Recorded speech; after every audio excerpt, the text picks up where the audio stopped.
இப்போ கேள்வி என்னன்னா, மோடி அப்படின்ற நபர் இருக்கார், இண்டிவிஜுவல் இருக்கார் இல்லையா, அவர் சர்வைவ் ஆவாரா, இந்த ஒரு சூழலில் அவர் தாக்கு பிடிப்பாரா அப்படின்ற ஒரு கேள்வி இருக்குது. ஏன் நான் கேட்குறேன்னா, வாஜ்பாய் அவர்களை பொறுத்தளவில் ஒரு நல்ல ஒரு கோலிஷன் கவர்மெண்ட்டை லீட் பண்ணக்கூடிய சில கெப்பாசிட்டி அவர்கிட்ட இருந்தது. எல்லாரையும் அகாமடேட் பண்ணுவார், ரொம்ப சாஃப்ட் ஸ்போக்கன் பர்சன். ஸோ ஒரு டிக்டோட்டரியல் நேச்சர்லாம் அவர்கிட்ட இருக்காது. ஸோ அந்த தன்மைகள்லாம் அவர்கிட்ட இருந்தது.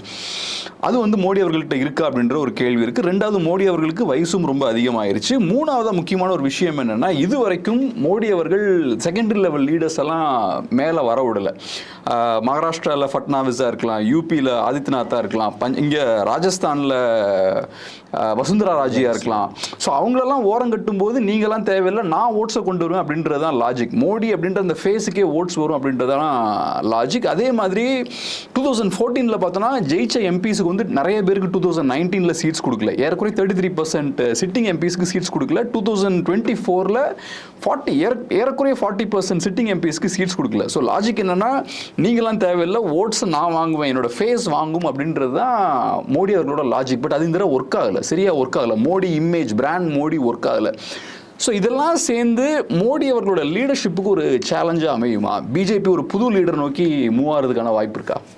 இல்லை, ரொம்ப டீப்பர் கொஸ்டின் நீங்கள் கேட்டீங்க. அதுதான் பிரச்சனையின் மையப்புள்ளியே. மோடி 5 வருஷம் சர்வே ஆவாரா? ஏன்னா அடிப்படையில் ஒரு கொலிஷன் பிளேயர் கிடையாது. தான் தோன்றித்தனமாக எதாச்சதிகாரமாக, அதாவது வந்து ஸ்ட்ராங் லீடருக்கும் டிக்டட்டோரியல் லீடருக்கும் வித்தியாசம் இருக்குது. இப்போ கலைஞர்லாம் வந்து ஒரு ஸ்ட்ராங் லீடர், அவர்கிட்ட தனி மெஜாரிட்டி இருந்தாலும், ஆனால் அவர் வந்து எல்லாருக்கும் ஒரு ஸ்பேஸ் கொடுப்பார், எல்லா கருத்துக்களுக்கும் ஒரு இடம் கொடுப்பார்.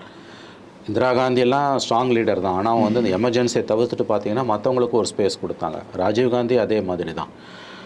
பட்டு மோடி வந்து அவருடைய அரசியல் பயணம் முழுவதும் 23 ஆண்டுகளில் வந்து முழுக்க அதுவும் கடந்த 10 ஆண்டுகள் வந்து அவர் சர்வாதிகாரத்தின் உச்சத்தில் இருந்து ஆடி தீர்த்தார்.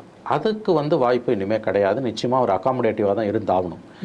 ரெண்டாவது விஷயம் என்னென்னு கேட்டிங்கன்னா, மோடியோட சேலஞ்ச் வந்து 2 இடத்துலேருந்து வரும். ஒன்று கூட்டணிகள் கிட்டேருந்து வரும், இன்னொன்று பிஜேபி ஆர்எஸ்எஸ்க்குள்ளேருந்து வரும். வயசை பொறுத்த வரைக்கும் அது ஒன்றும் பெரிய விஷயம் இல்லை. Is now 73. பாலிடிக்ஸில் வந்து 73ன்றது வந்து மிடில் ஏஜ் தான், ஒன்றும் பெரிய வயசு கிடையாது. 82 வயசில் கலைஞர் சிஎம் ஆனார். அதனால் வந்து அவங்களில் வந்து இந்த 75 ரிட்டையர்மெண்ட் ஏஜென்ட்லாம் எதுவும் கிடையாது. அது இப்போ அத்வானி முரளி மனோகர் ஜோஷி ஓரம் கட்டுறதுக்கு அமித்ஷாவும் மோடியும் பண்ண காரியம். அது ரிட்டனாகவும் எங்கேயும் கிடையாது. நடைமுறையிலையும் அது வந்து இவங்களுக்கு பிடிக்காதவங்களெல்லாம் காலி பண்ணுறதுக்கு வச்சாங்களே ஒழிய இவங்களுக்கு பிடிச்சவனுங்கன்னா வயசு வித்தியாசமே கிடையாது. உதாரணத்துக்கு 2021 அசம்பிளி எலெக்ஷனில் கேரளாவில் பிஜேபியோட சிஎம் கேண்டிடேட்டாக நிறுத்தினவர் மெட்ரோமேன் சொல்லப்படுகிற ஸ்ரீதர் பிள்ளை. அப்போ அவருக்கு வந்து 91 வயசு. ஸோ அந்த ஏஜ்ன்றது வந்து அங்கே ஒன்றும் நடைமுறையில் கிடையாது. அது வந்து அத்வானி மோடியை முரளி மனோகர் ஜோஷி ஓரம் கட்டுறதுக்காக பண்ணது. ரெண்டாவது, மோடிக்கு எதிராக அந்த ஏஜ் எல்லாம் வந்து பெருசாக பேசப்படாது. மூணாவது, ரொம்ப அந்த பாயிண்ட்ல ஏஜ் சொல்ல வயசாக டெலிவர் பண்ண நான் வரேன் அதுக்கு வரேன். ஸோ இந்த வயசு அந்த ஒரு ரூலே அவங்க பார்ட்டியில் கிடையாது. அப்படி ஒரு வேளை ரூல் இருந்தாலும் no rule applies for Modi. இது ஒன்று. ரெண்டாவது முக்கியமான விஷயம், வயசு ஆக குறையுன்றீங்க. எனக்கு அதில் மாறுபட்ட கருத்து இருக்குது. 82 வயசில் முதலமைச்சராகி கலைஞர்லாம் 87 வயசு வரைக்கும் இருந்தாங்க. 90 வயசில் வல்லமை மிக்க தலைவர்களாக இருந்தவங்களும் இருக்காங்க. பாலிடிக்ஸை பொறுத்த வரைக்கும் அரசாங்க உத்தியோகத்தில் தான் 60 வயசு ரிட்டையர்மெண்ட்டு, 65 வயசு ரிட்டையர்மெண்ட்டு. பாலிடிக்ஸில் வந்து ரிட்டையர்மெண்ட்டே கிடையாது. பாலிடிக்ஸில் வந்து நீங்கள் வந்து இன்ஃபேக்ட் நீங்கள் சொன்னீங்கன்னா 90 வயசில் கூட வந்து பிரதம மந்திரியாக முதலமைச்சரானவங்களாம் இருக்காங்க. அது சின்ன ஒரு மாற்று கருத்து மட்டும் நான் சொல்லிக்கிறேன். இப்போ கலைஞர் அவர்களும் காங்கிரஸ் அவர்களும் டிஃப்ரெண்ட். அந்த கட்சிகள் எடுத்துக்கிட்டிங்கன்னா அது வந்து ஒரு ஃபேமிலி ரன் பார்ட்டிஸ் தான். கலைஞர் அவர்கள் 90 வயசாகி வீல் சேரில் போனாலும் யாரும் அவரை கேள்வி கேட்க போகிறதே கிடையாது. அவர் வந்து அது எஸ்டாப்ளிஷ்டான ஒரு நாம், அவர் தான் லீடர். அதுக்கப்புறம் அவரோட வாரிசுகள் லீடராக இருப்பாங்கன்றது எழுதப்படாத ஒரு விதி. காங்கிரஸுக்கும் அதுதான். பட் பிஜேபி வந்து காம்படிட்டிவான பார்ட்டி.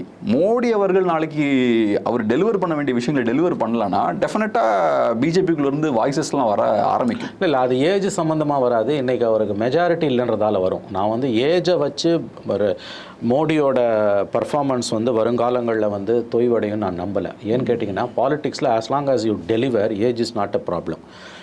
இந்த வெற்றியையே நீங்கள், இந்த தோல்வியையே நீங்கள் கூட பார்த்தீங்கன்னா 2 விதமாக அனலைஸ் பண்ணணும். ஒன்று வந்து அவங்களோட பர்சன்டேஜ் ஆஃப் ஓட்ஸ் வந்து கிட்டத்தட்ட வந்து 36% என்னமோ வந்து இன்றைக்கி வந்திருக்கக்கூடிய ஹிந்துவில் பார்த்தீங்கன்னாலே அவங்களோட பர்சன்டேஜ் ஆஃப் ஓட்ஸ் எவ்வளோ வந்திருக்குன்னு பார்த்தீங்கன்னா,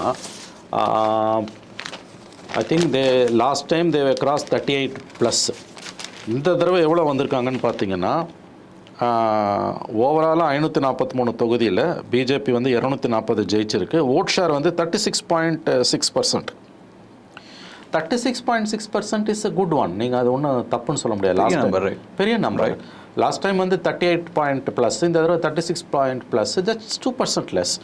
அண்ட் 240 சீட்ஸ்ன்றதை நீங்கள் வந்து எப்படி பார்க்கணும்னு பார்த்தீங்கன்னா, யானைப்படுத்தா குதிரை மட்டும் லாஸ்ட் டைம் 330லேருந்து இந்த தடவை 240ன்னு வந்திருக்குது. பெரிய விஷயம் தான். 1/5 இழந்திருக்காங்க.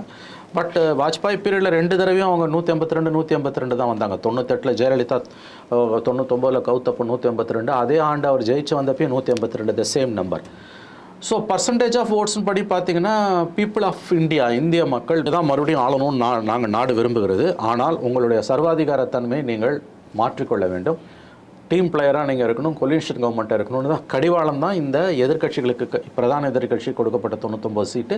பிஜேபிக்கு தனி மெஜாரிட்டி இல்லாமல் இந்திய மக்கள் பார்த்து கொண்டிருக்கிறார்கள். ஆனால் நல்லா ஞாபகம் வச்சுக்கோங்க, இந்த மேண்டேட் தயவுசெய்து நினைவில் வைத்துக் கொள்ளுங்கள், இந்த மேண்டேட் பிஜேபி தலைமையிலான என்டிஏ அரசுக்கு மக்கள் கொடுத்த தீர்ப்பு தான் இந்த தீர்ப்பு. இதை நாம் முதலில் புரிந்து கொள்ள வேண்டும்.